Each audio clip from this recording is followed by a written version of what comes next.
السلام علیکم شنونده عزیز، شما شنونده برنامه مهمانی آزادی هستید. مهمان امروزه ما سبحان سعیدوف، آوازخوان معروف تاجیک و رئیس پیشین دسته هنری گلشن هستند. سبحان سعید، آوازخوان تاجیک، سابق رهبر دسته هنری گلشن. سپتامبر سال 1960 در ناحیه حصار تولد شده، تعلیم 8 ساله را در زادگاه فرا میگیرد. 3 سال در آموزشگاه صنعتی ناحیه رودکی تحصیل را ادامه میدهد. سالهای 1979 تا 1981 خدمت سربازی را در شهر مسکو به پایان میبرد. فعالیت مهنتی را بعد از عسکری در شعبه فرهنگ ناحیه حصار به حیث کینومکانیک آغاز مینماید. سالهای 1983 تا 1985 در هیئت انسامبل استرادی سوغدیان به فعالیت میپردازد. سال 1986 برای کار به دسته هنری گنجینه فیلارمونی دولتی دعوت می شود. از سال 1993 تا سال 2008 ریاست دسته هنری گلشن را بر عهده داشته است. مؤلف دهها آهنگ و سرودهای استرادی و مردمی است. سال 2003 در آزمون سرتاسری میان آوازخوان‌های استرادی تاجیک با کسب مقام اول ستاره سال اعلان می شود. عائله‌دار، صاحب 7 پسر. سبحان سعیدوف، آوازخوان معروف تاجیک بعد تنفس چند ساله باز روی صحنه می آید و باز هم خاطر مخلصان و هواداران خود را با سرودهای جذاب و شنیدنی شاد می سازد. اما چرا او چند مدت نتوانست به صحنه آید و آیا او مخلصان و هواداران خود را پزمان شده است؟ این و چند سوال دیگر ما را به پای صحبت او برد. البته این صحنه برای ملاها اگر جای نماز که 5 وقت نماز میخوانند، برای ما صنعتکارا این جای نمازمون هم صحنه هست. چند وقت هست که من از این صحنه دور هستم. بسیار پزمان مخلصانم هم هستم که میخواهم که با مخلصانم روبرو باشم. برای صنعتکار با کی زنده است؟ البته با همون مخلصان و با همون دوستان و با همون شعرهای خوب، آهنگای خوبی که ایجاد میکنید، هم مردم که قبول کردن، خودتون احساس میکنید که شما یک چیز میستید برای مردم یا که برای مخلصانتون. و در حقیقت امروز بسیار مکتوب ها، بسیار درخواست ها به خانه میبینن مردم، بسیار وای میکنن که اکای سبحان برای چی شما کنسرت نمیتید، برای چی وای نمیتید. وقتی احوال ما را میبینن من میگم دودار، وقتی در یک حالت هستیم که من نمیخوام که هر روزی در صحنه باشم. خیر نصیب باشد تا روز سیوم آخر روزای به شمار مونده است و خدا خواهد با مردم روبرو میشیم و چیزی که هست در دل ما با مردم با گفتگو میکنیم. یک گروه آوازخوان‌ها، حافظها دسترسی به تلویزیون ندارن، از تلویزیون نشان داده نمیشوند، در حالی که مثلا اونها مخلصای زیاد دارن. مثلا یکی از همین گونه آوازخوان‌ها شما هستید، اما چندین سال است که از طریق شبکه‌های تلویزیونی تاجیکستان سرودهای شما نشر نمیشود. سببش چیه؟ سببش در اون نمیدونم، من یگان دشمنی بین وزارت و کمیته تلویزیون ندارم، با راهبراش هم ندارم و هم میگم که 28 سال استاژ کاری دارم. 28 سال در یک ساحه فرهنگ کار کردگی هستم و در این 28 سالی که من کار کردم با فکرم که یک چند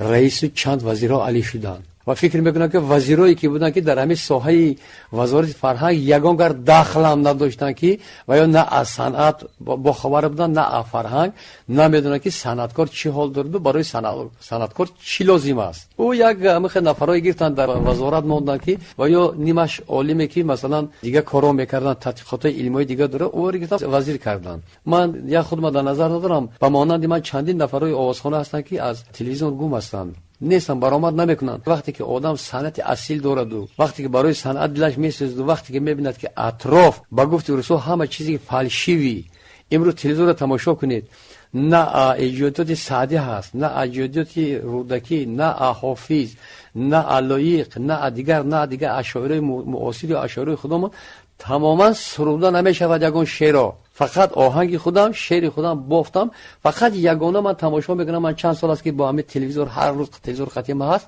تماشا میکنم. فقط تو منو پرتافتی، تو منو گم کردی، چرا من به تو موندم، عشق من رفتی. و این چی گپ است؟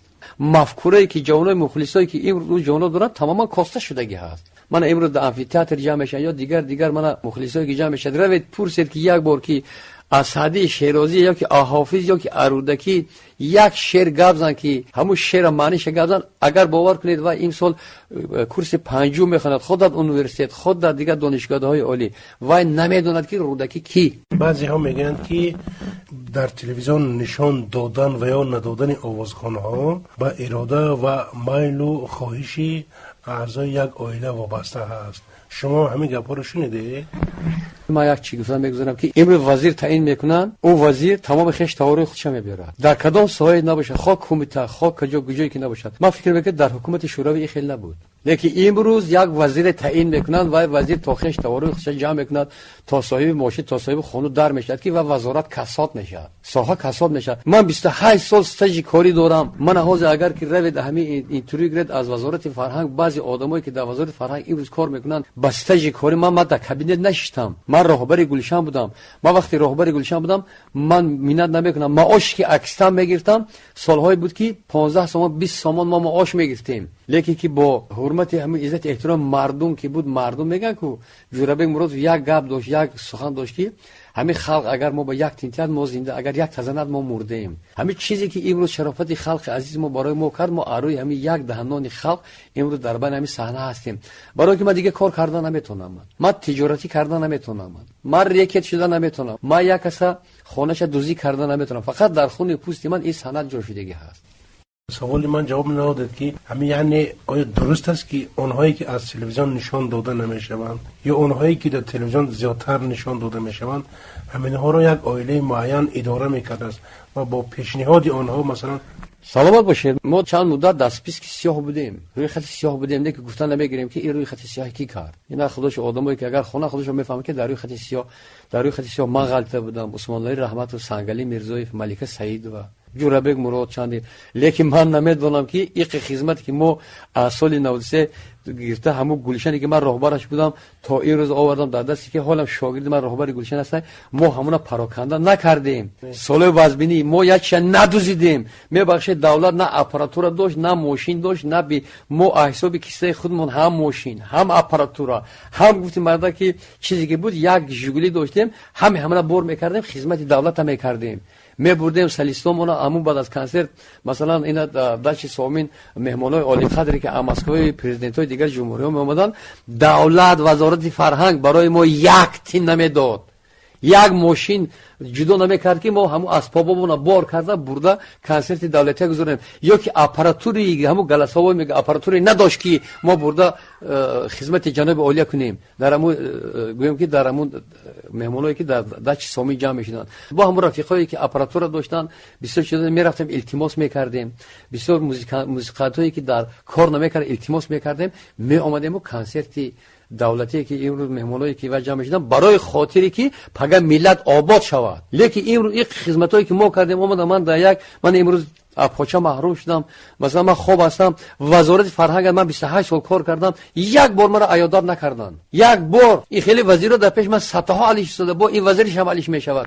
لیکن که حکومت قانونی امروز هست، چه فرزندایی که در وقت وزبینی خدمت میکردن امروز با مانند دیگرو خما برام تورما کنن. آخی این خانه که شما حال زندگی دارید خانه استاد نوری بود، اینا شما خریده؟ اینا نخریدیم، اینا برای ما برادر توفا کرده هم خشتیم. یعنی از استاد نوری خریدن به شما توفا کردن؟ کسی نخردن. این برای ما گفته گذارم که یگانه برادری گویم خش تبورم اما که من گویم که یادرسم علی مردانوف، برادر علی مردانوف، ما خش تبور هستیم، 50 سال هستیم. همو برادر یکی فهمید که من در همین حالت هستم، همین هم خیلی به ما اجازه داد که حاضرش شتنگیر تمام دیگه نه وزارت فرهنگ گفت که من در همین حالت در بانیسا قدم نه اپوچه مودیم اوای مودیم، یگان بار وزارت فرهنگ داج نگفتن که همین مردک همین سری سال کار کرده است، این خاطر نمیاد آبشی داریم مثلا خوابگاه چی هست بتون همین بچه هم خسار کار کرده یک تا جدا کنیم تیم این چی گپ است. بعد از من این شاگردای من که من فرزندای من در راه هستن، من در این سری سال کار کردم، در این حال اومده زدم، پگه احوال اینا چی میشود؟ شما مثلا نفقه میگیرید؟ یگان چی نمیگیرم، نه نفقه گویم که دولتی میگیرم نه نفقه اینوالید میگیرم. من هم خیلی گشتم خوزی خیزیم خیلی یگان با کاغذ تور کنیم تا او کاغذ تو اینوالید تور میکنه که با گفتیم مرده یک سال همون اینوالید پولی میگیره که تو میپرد اینش تا پولته وقت پولته. حاضرمون میگم که در تاجیک‌ها مثلا است به پول سخنات اثر ندارد، حالی که تو داری خر ندارد.